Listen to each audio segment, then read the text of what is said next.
Êxodo, capítulo 27, nós vamos começar a ver aqui o altar do holocausto. O que acontece? Dentro do tabernáculo tinha um local onde as leis depois iriam determinar como eram feitos esses holocaustos, mas tinha um local específico para que esses holocaustos fossem feitos. Então havia então um sentido de organização muito grande no santuário que Deus estava ali pedindo para que o povo construísse. Então começamos pelo altar do holocausto. Deus também dá todas as coordenadas, olha, é para ser feito desta forma, esse é o tamanho, é assim que vocês vão fazer.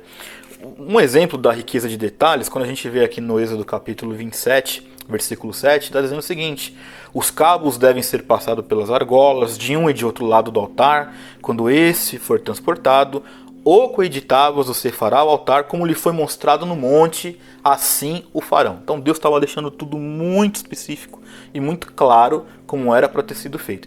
E foi feito, tá, gente? Em seguida, ele começa a falar do átrio do tabernáculo, que é uma espécie de pátio. Era um espaço ali que ia abrigar algumas coisas, né? Que esse átrio ia incluir o quê? O tabernáculo, né, da bacia do bronze, o altar do holocausto. E então havia alguns espaços dentro do tabernáculo, tem toda uma estrutura.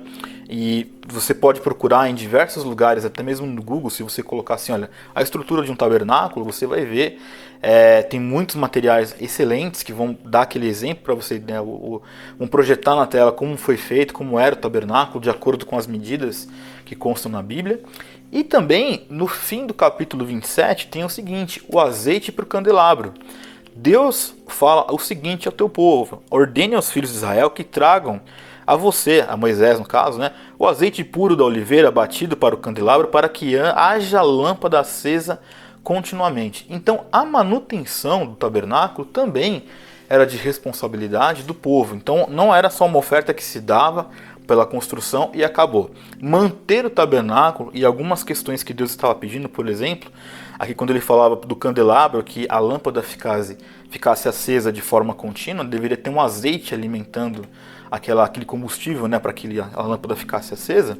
Essa responsabilidade de não faltar azeite também era do povo, o que nos mostra que em nós também deve haver uma regularidade de manter manutenção, de se ter assim, uma oferta contínua nas questões que nós estamos envolvidos. Então eu vou dar um exemplo aqui. Aqui não é um argumento para que você tenha que dar o seu dinheiro na igreja, tá, gente? Pelo amor de Deus, não é esse o ponto, não. Mas está muito claro que nós, enquanto povo de Deus que somos, né, cristãos, nós também temos responsabilidades também financeiras. Então, obviamente que quando eu falo também financeiras, eu não estou dizendo meramente pegar o dinheiro e dar para alguma instituição. Não é isso. Primeiro, sobre isso, eu já fiz vídeos aqui no Evangelho Negociável respondendo sobre o dízimo, sobre a obrigatoriedade do dízimo, você pode conferir depois. Mas há uma necessidade de envolvimento. Tá, como é que esse envolvimento ele se traduz? De diversas formas. Aqui nós estamos lendo que Deus pediu ao povo, ele pede, né, mas nós sabemos que ele é o Senhor. Na verdade, ele determina que ali o azeite viesse desse povo. Muito bem, como é que nós queremos então com que os evangélicos, nós cobramos muito isso dos evangélicos, que também somos, olha, nós queremos então, as igrejas evangélicas devem construir hospitais, devem construir orfanatos, concordo? Mas se eu não ajudo financeiramente, como é que eu posso fazer essa realidade acontecer? Ah, mas aí é uma questão da gestão da igreja que não olha, que desvia o dinheiro. Se você está dando seu dinheiro no lugar que não presta, tenha vergonha na cara e vá dar no lugar que presta. É simples assim, tá? Não existe desculpas que justifiquem você ser omisso no que diz respeito à manutenção. Hoje, como é que nós podemos fazer a manutenção dessas questões que são atreladas ao reino? De diversas formas. Eu vou te dar um exemplo. Eu sou um contador, eu faço contabilidade gratuita para 3 entidades filantrópicas, que eu não preciso revelar o nome aqui, não faz sentido, mas eu não cobro para fazer isso para ajudá-los.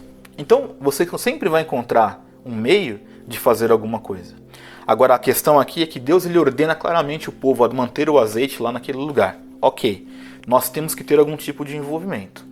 E essa é uma verdade nua e crua, e que não adianta você arrumar caminhos e meios para você se anular, que você não vai encontrar isso. Se você for uma pessoa honesta em relação à Bíblia, você sabe, nós temos as nossas responsabilidades com o reino, também no que diz respeito a questões financeiras, a questões materiais, e a não nos omitirmos, e sim nos envolvermos com aquilo que o reino de Deus está fazendo, com aquilo que está acontecendo no reino de Deus nesses nossos dias.